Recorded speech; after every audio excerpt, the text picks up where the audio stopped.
Okay, welcome everybody. Welcome everybody who is on Zoom. Welcome everybody who is on Facebook Live or will see this recording at some point on your feed. And welcome to the Lightworkers who are here at the Cosmic Center Spiritual Light, which is located in Sarasota, Florida, in the United States. I know we broadcast to people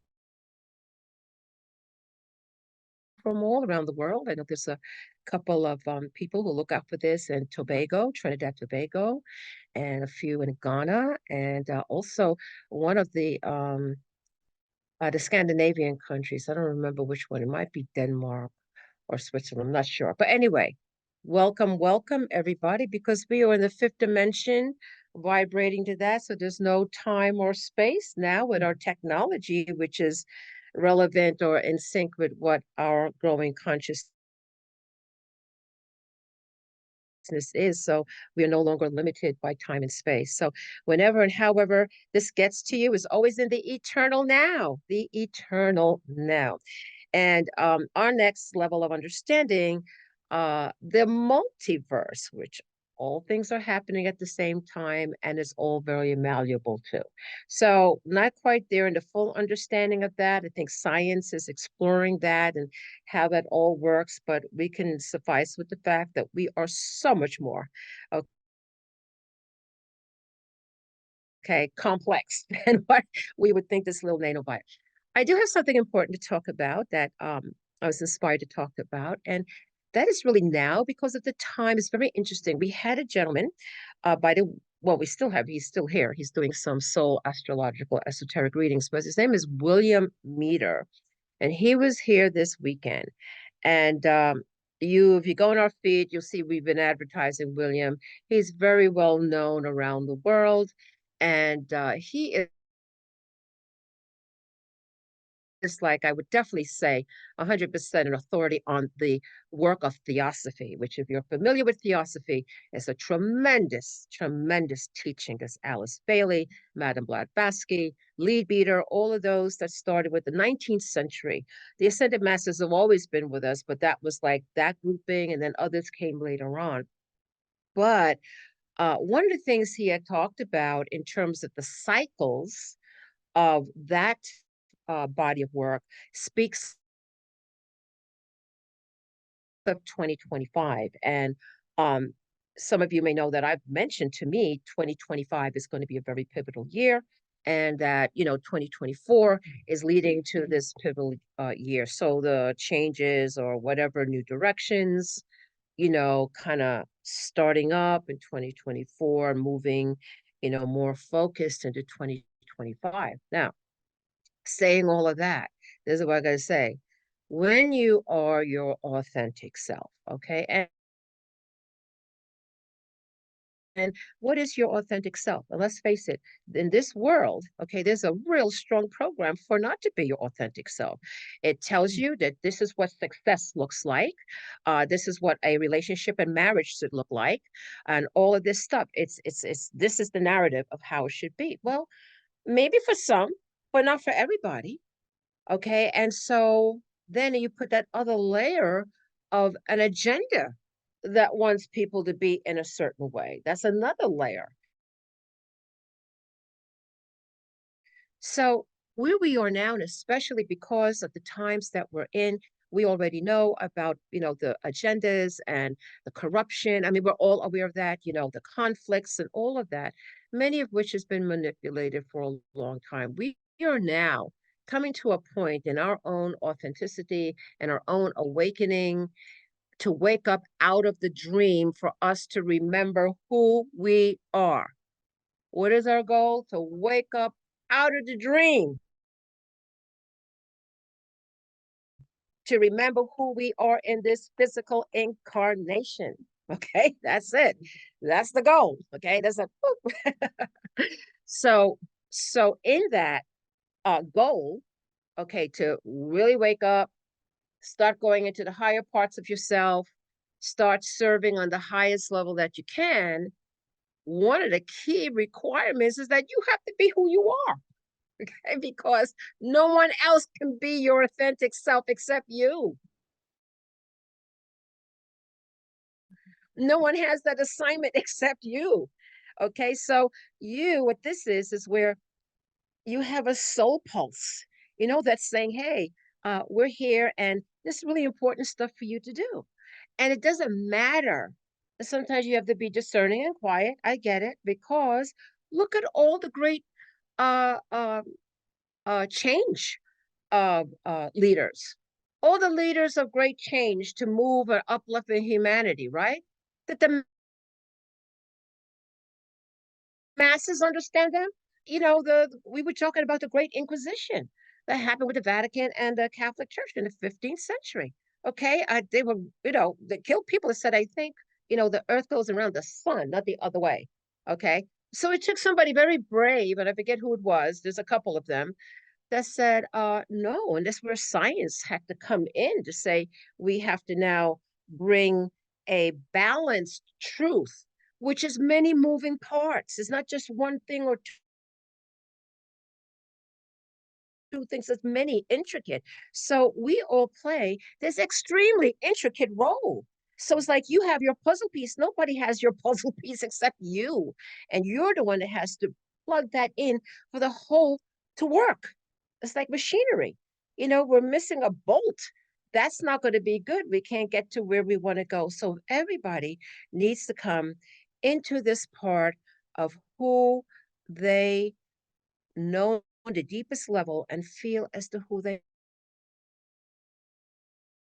are. So many times, for example, you have a family lineage says, well, your grandfather was a dentist, your father was a dentist, and now you must be a dentist.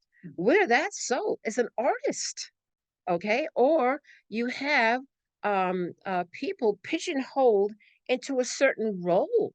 We would still be battling with bacteria, okay, if it wasn't for Madame Curie. She had a lot to go up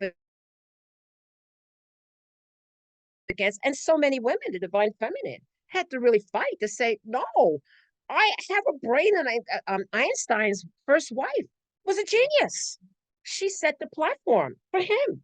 She was a genius, and there's so many examples. But what I'm trying to say is that what if these people just stuck to the role that they were told that they were supposed to do, which was not in alignment and how they really felt, or not in alignment with their passion? How do you know what is it's what your passion is? Your passion. And then when you follow your passion, okay, that's when your world begins to open up. You find this level of internal joy. It's a joy that comes from the higher frequency, not the joy that we know. It's the joy of ecstatic, just being ecstatic by being in your dharma, being in what you're supposed to do. There's no amount of money that you can say it's beyond money. When you are doing your sole purpose, what you feel, who you are as an individual. And I'm telling you that now more than ever, everybody has to step into their authenticity, whatever that is. We don't need to compare ourselves to anybody else. There has been the whole narrative again, a program. This should be this way. This is how we define success. This is how we define love. This is how we.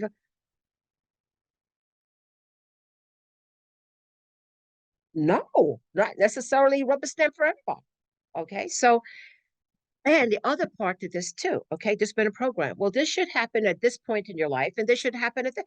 I have seen friends of mine that had complete reverse roles. They did a lot of stuff when they were younger, they did this, and then the other friends are like, they didn't do it then, but now they're doing it now that they're older. Okay, who's supposed to follow which one is right and which one is wrong? They're both correct. Whatever happens at whatever stage in your life, you're in you're in charge of that. And what happens is this: when you start to really focus on your authenticity, you really tap into who you truly are. Okay, then you are fearless. Let's start off with that. You're fearless. Okay, not only are you fearless, when you know who you are, nothing anybody says can have any impact on you. Nothing. Because you are like, no, this is who I am. And what happens? I would tell you, those of you who are younger, Okay, it may require where for you to start stepping into your authenticity, which may be rattling to family and friends, and this is how it's always been, and this is how it's going to be. And you're the black sheep of the family, or the one that steps out of the norm of things. Okay. And then you may find, friends going away and different things. And for a moment, you are by yourself, but you're not lonely because guess what? You are your own best company. And maybe you will travel that for a while, but then the energy begins to change into emanating your authenticity out to the world. And guess what you're going to attract to yourself? Authentic friends, people who cheer you on, people who say, "Oh, wow, I'm so proud of you. Yay, yay, yay. Yes, you can do it."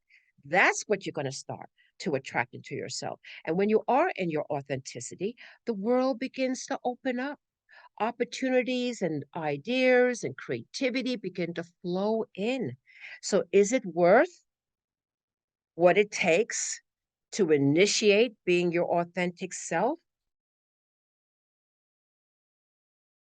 I remember I have a gentleman that told me this was years ago. He did come to the Cosmic Center, and he and I were about the same age. And he said something to me. I don't know his name or who, but he said something very striking. He came up to me. He said, "I want to thank you for having the courage to be who you are." Because sometimes when you are, there are people who don't understand you, okay, and but easy to mock you, you know, but then that you cannot let that stop you. And guess what happens later on? You have those very same people that have a whole different perspective because now they get it. But back then they didn't. So should that have stopped you from moving forward on your path? No. So in this year of 2024 and 2025, as we move forward, as we are co-creators, we remember who we are. Who is here that's going to help in the ascension of this planet? You know who you are. Okay. There's all different kind of souls that come here. There's the souls that say, "Hey, I'm supposed to be here just to evolve and understand and all of that." There's a lot of different complexities. But you have the ones that are on a mission that said, "I'm going to come in and I'm going to help and assist." And I don't know in the beginning how I know these things, but I know it and I feel I'm supposed to do this and I feel I'll make a difference. Okay. That's where the courage comes in, when all the world says to you, "No, no, no, you need to do this, you need to do that." Okay. And then sometimes you do it and then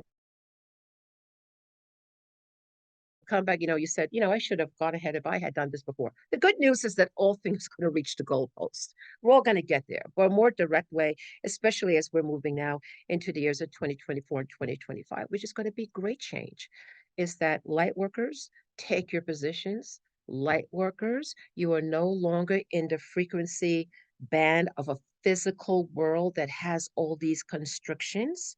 You can now tap into a higher frequency that is way more expansive, that says you have all these possibilities and things that you can do. That's what we want to do. And when you're tapped into that, you are divinely guided, you are divinely protected, and your life continues to blossom and bloom as you walk your Dharma. So, with that, I want to say namaste to our family of light. Remember, if you would like to be part of the Anchoring Light Transmission Meditation, we work absolutely with the higher celestial realms of light. It isn't like, gee, we wonder what happening. We clearly know what's happening, and we bring in a very powerful transmission. And it's not just me, it's the group. It's the group that does it together. So if this is something that you're interested in and would like to participate in, it is in Zoom. And all you have to do is go on our website, ccosl.com, which is Cosmic Center Spiritual Light.com. Look for the Anchoring Light. The registration is right there. Click it, and then you're good. And then the other thing that you can do also is look on our Facebook page. You'll find that as well. Don't forget, we have a YouTube channel. Very, very powerful stuff. The energy is absolutely imprinted on there. So if you're not here in person or you can't get on Zoom, you have that is to go on our YouTube channel. and to do that. Okay. And check out our website. We have so many amazing people. We have some events coming up, which I don't have with me, but I just want to mention that we do have the Law of One study group, and that is with Clark. That's on Friday evenings. So that just started up. That's a powerful, powerful work. We also have the Pista Sophia. That's with Kim Converse. Okay, and that's on the once a month on a Sunday. I believe it's the second Sunday of the month. And we have coming up, very excited, an astrologer that's really good too with parent-child relationships as well as other things. Her name is Mei Ling. And we have another manifestation class, financial manifestation class taking place on February the 2nd. And of course, the big announcement, Ken Lloyd is going to be here, maybe one of the only times for a long, long time. He is on his global mission now. He said it would happen, and it did happen. So if you are local, I encourage you to come to the free lecture, which is February the 11th at the Cosmic Center Spiritual Light. And if you will have a healing, an in-person group healing as well. He has very limited sessions. Everything has changed now with him.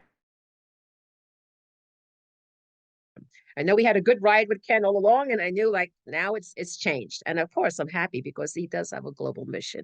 So that's fantastic. And in March, mark your calendars for Sarah Brexman Cosme. She is a Dolores Cannon. She was a student of Dolores Cannon.